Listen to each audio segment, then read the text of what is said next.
We're reading Swami Akhandananda by Swami Annadananda. Too many N's. We're on page 212 if you're following along in your own book.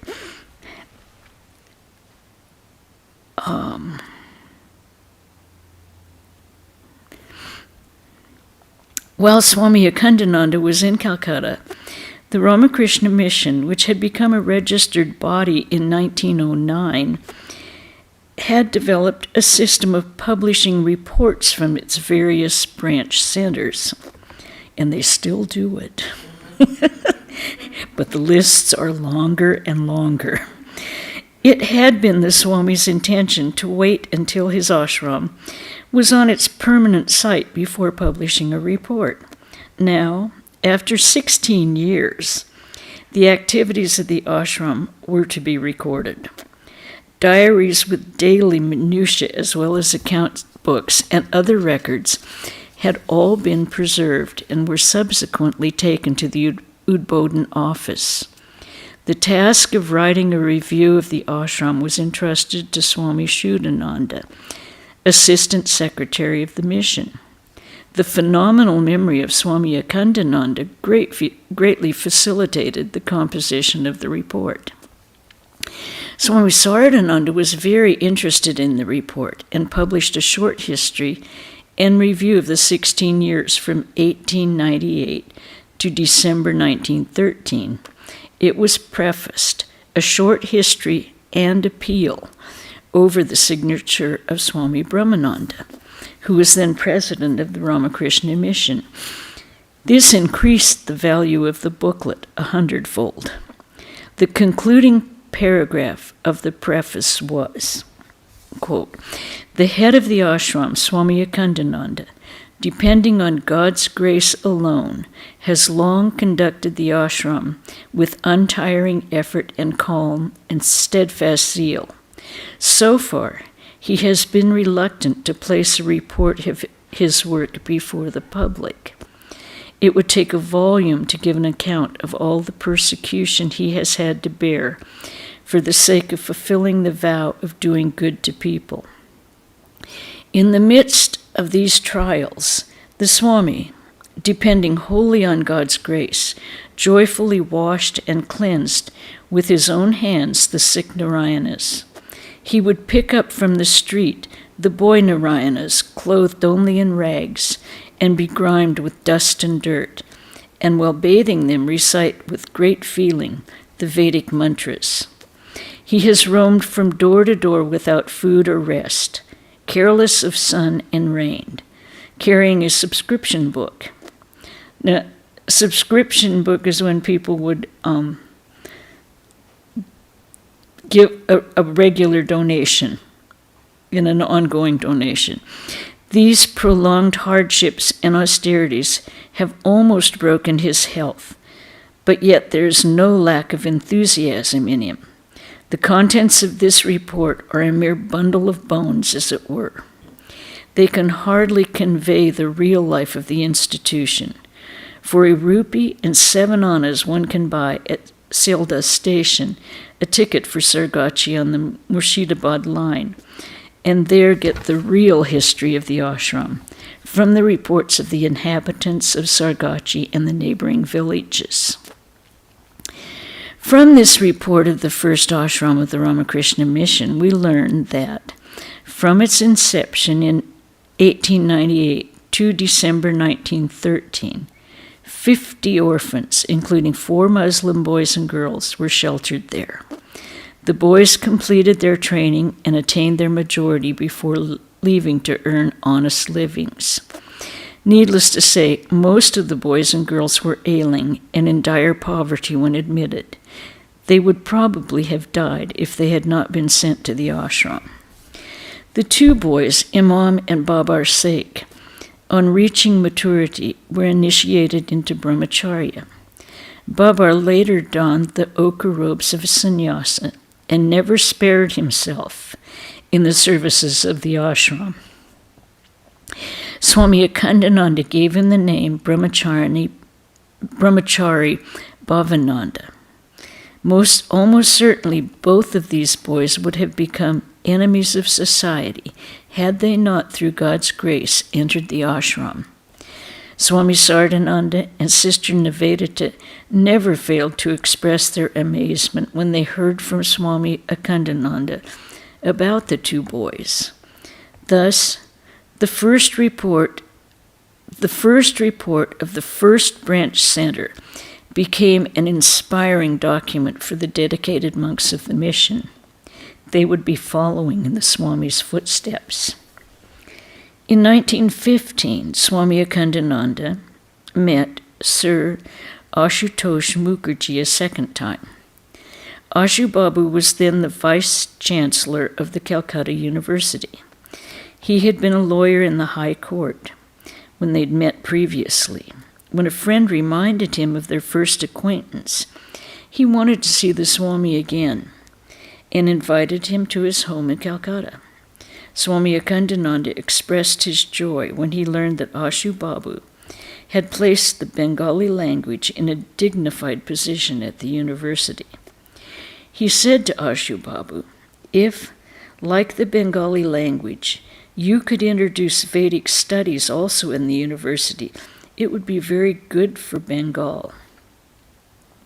Ashu Babu remarked, "You have expressed just what I was thinking, but the pity is that there is hardly a competent man available in the whole country.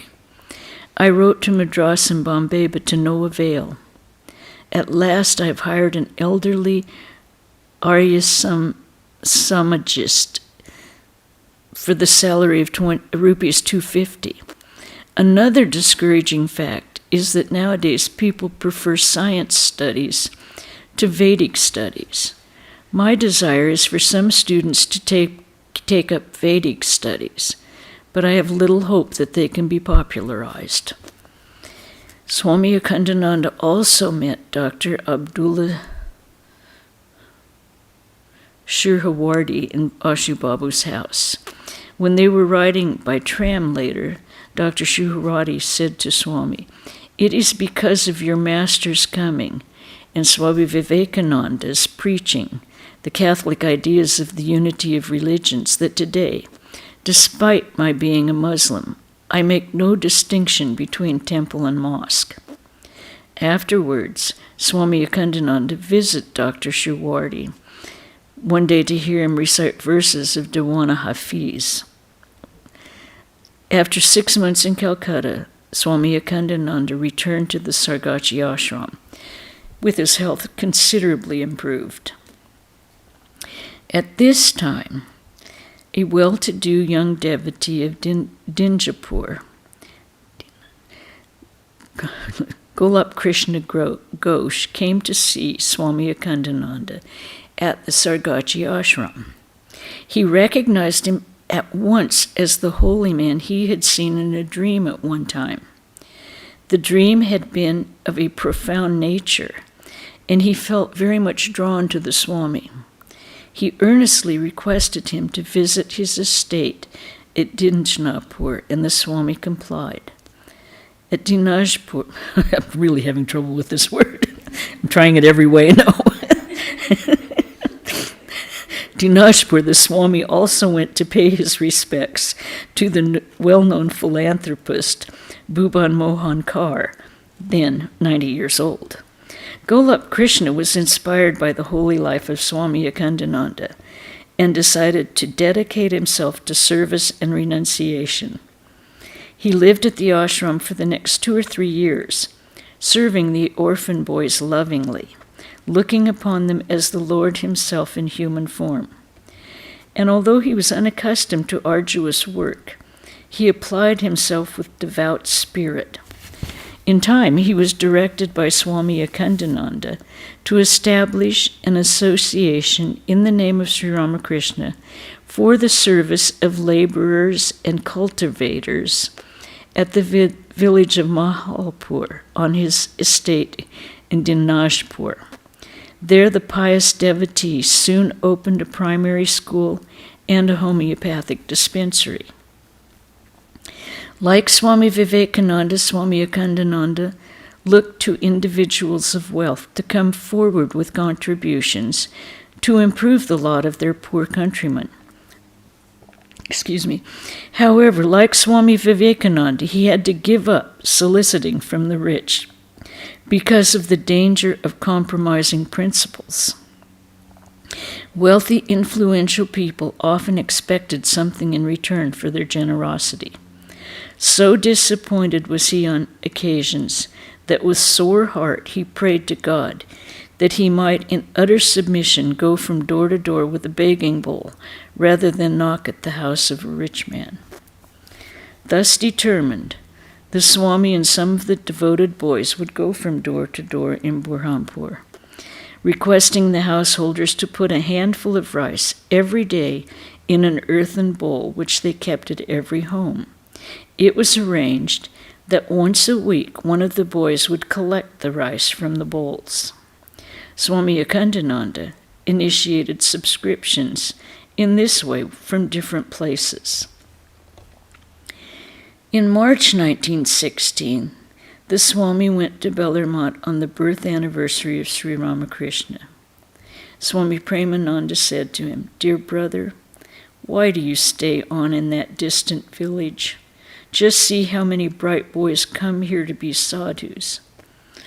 However, these young monks and brahmacharis of the mott were very much interested to hear of the village work. They would sit spellbound at the Swami's feet listening to stories of his service in remote villages and of his travels. Recalling his experiences in the Himalayas and Tibet, his imprisonment and fast in Kashmir, his meeting with robbers, and his life in famine-stricken areas, the Swami's charming manner and keen observations made him an excellent raconteur. Swami Akhandananda returned to the village ashram in October 1916. A permanent building had not yet been constructed, and the residents were still living in 5 temporary huts of various sizes, made of brick and mud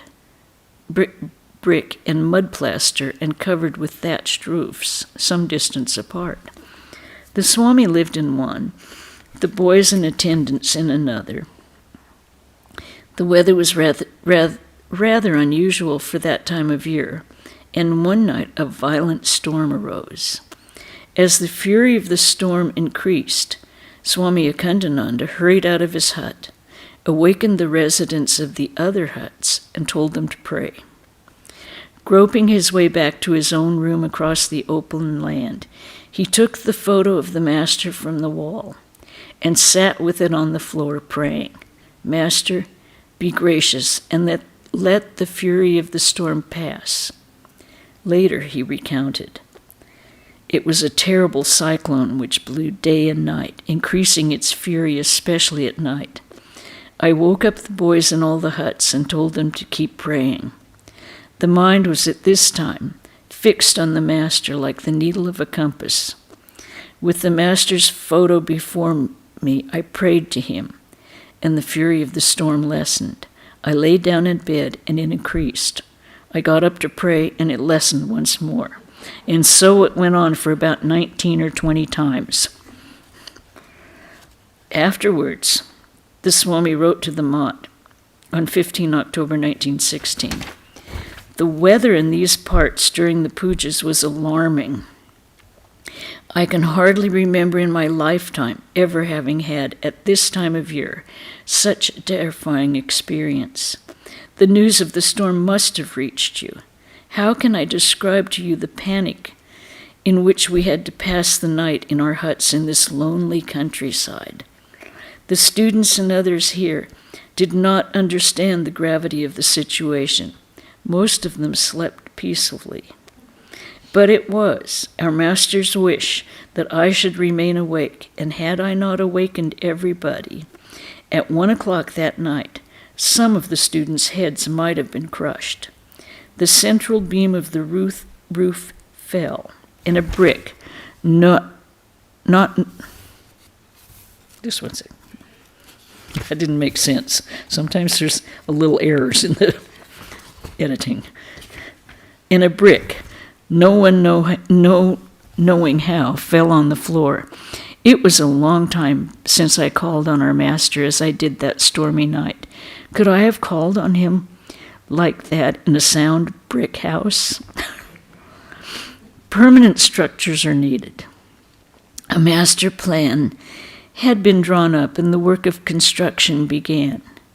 At intervals, Swami Akhandananda would be away, but his reliance on God was complete.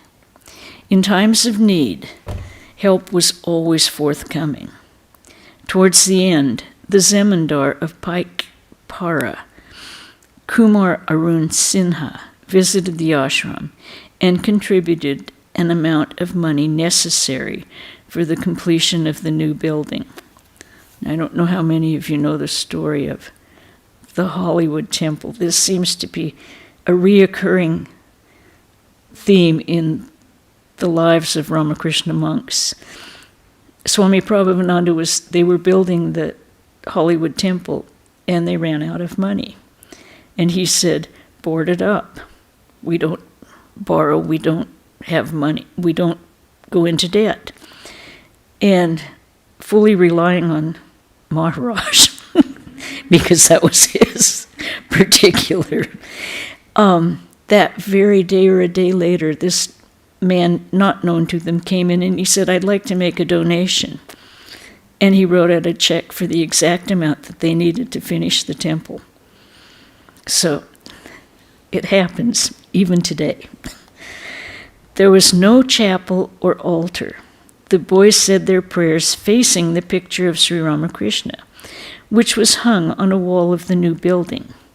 Later on, they raised an altar with some bricks, which were lying about outside. Sri Ramakrishna's photograph was placed there and daily decorated with flowers. Some of the inmates wanted Swami Akhandananda to build a chapel, but he replied, people contribute money to maintain this ashram, not to build a temple. When starting the ashram, I said to our master, I am engaged in works of service and have no helper. How can I serve you regularly? So I offer my salutations to his picture there on the wall. The picture was kept on the wall of his room at the time the ashram was established. Early in the morning, as soon as the Swami got up, he would look at the picture and salute Sri Ramakrishna with his heart and soul. This he did again at bedtime, after which he meditated. He followed this routine without fail. Eventually, a little platform was placed in the library adjoining his room. Portraits of Sri Ramakrishna, the Holy Mother, and Swamiji were installed on it, and morning and evening, prayers with devotional songs were held there, as the Swami and all the boys were gathered. Swami Vivekananda was sent by Swami Brahmananda to be the Swami's assistant. Also, another youth had joined the ashram, so there would no longer be a scarcity of workers. I think that makes 4 as far as I'm counting. So we can say we have no scarcity of workers here either. In 1917, Swami Premananda was bedridden with Kala-Azar. Such was the bond of love among the brother disciples that Swami Akhandananda left immediately for Calcutta to see him. The Swamis had their differences, however.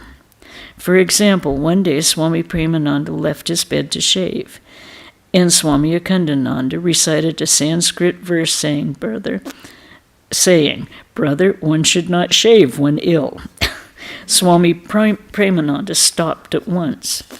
Another day, Swami Premananda asked affectionately, Why are you casting pearls before swine in that village? Who is there to appreciate you? Replying, Swami Akhandananda said, It is in the villages that Swamiji has directed us to engage ourselves. The cordial relationship that existed among the brothers, along with their apparent differences, was something that had to be witnessed to appreciate. Words cannot describe them adequately. With good treatment, Swami Premananda began to improve. Swami Akhandananda was able to return to Sargachi. Swami Brahmananda had said to him, "Dear brother, how much longer are you going to labor like this? Take a little rest now."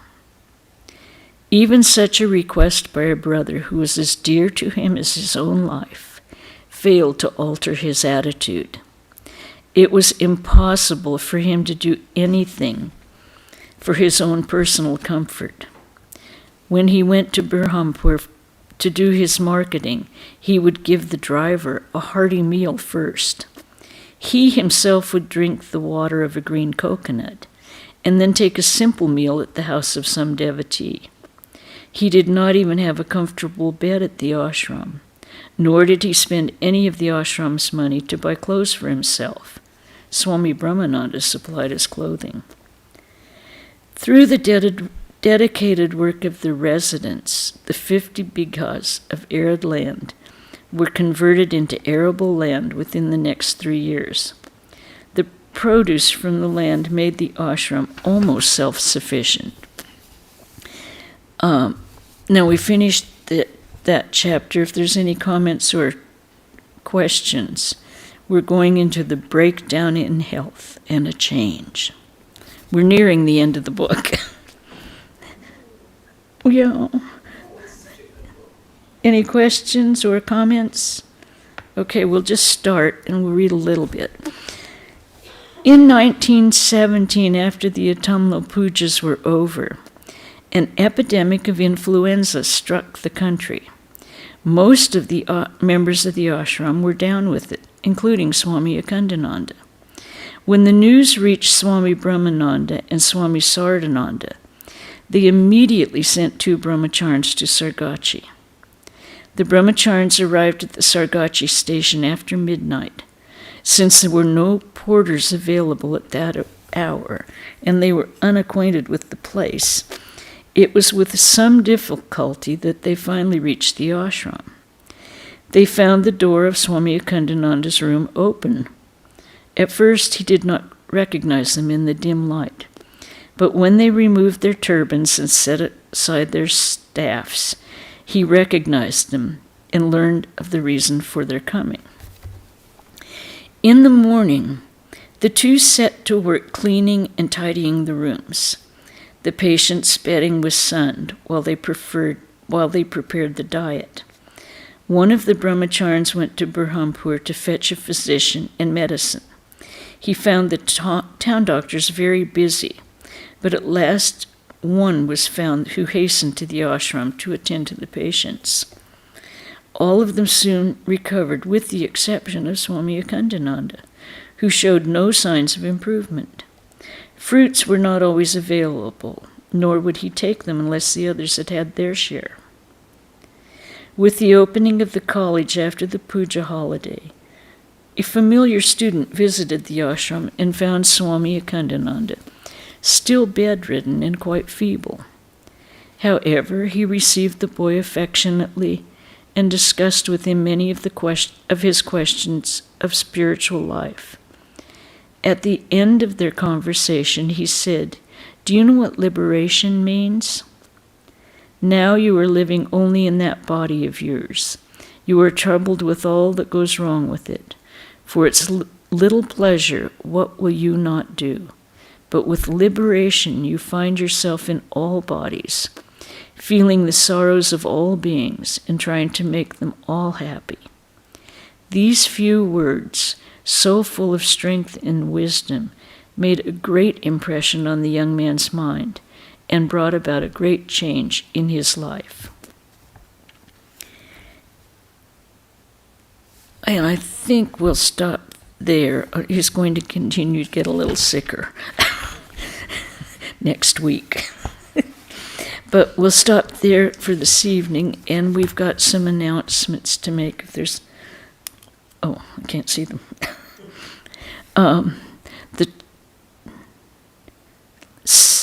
We will have our gospel reading at 5 o'clock in the temple on Saturday after Karma Yoga Day.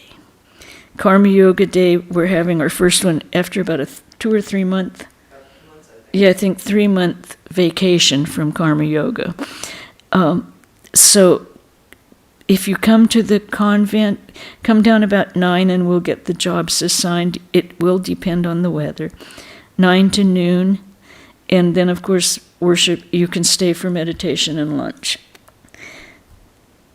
5 o'clock, then the gospel reading in the temple, and the talk will be "Straight is the way." I think it's, the way I remember the quotation is, "Narrow is the gate and straight is the way." Like the sharp edge of a razor. And then, the next Sunday will be Embrace Change. And we'll be having Swami Yogananda up here. We haven't seen him in probably, golly, almost a year. He hasn't been up here, and he's just returned from India, so it'll be kind of interesting. He'll be here on the 24th. Okay, any questions about anything? Any Zoom people have questions? We have some guests that have just arrived here. And I wanted to welcome them. Didn't get to see them before. But, okay, since there are no comments or questions. Om Shanti, Shanti, Shanti. Hari Om Tat Sat Sri Ramakrishna Arpanamastu. And we'll see you, I hope, Saturday.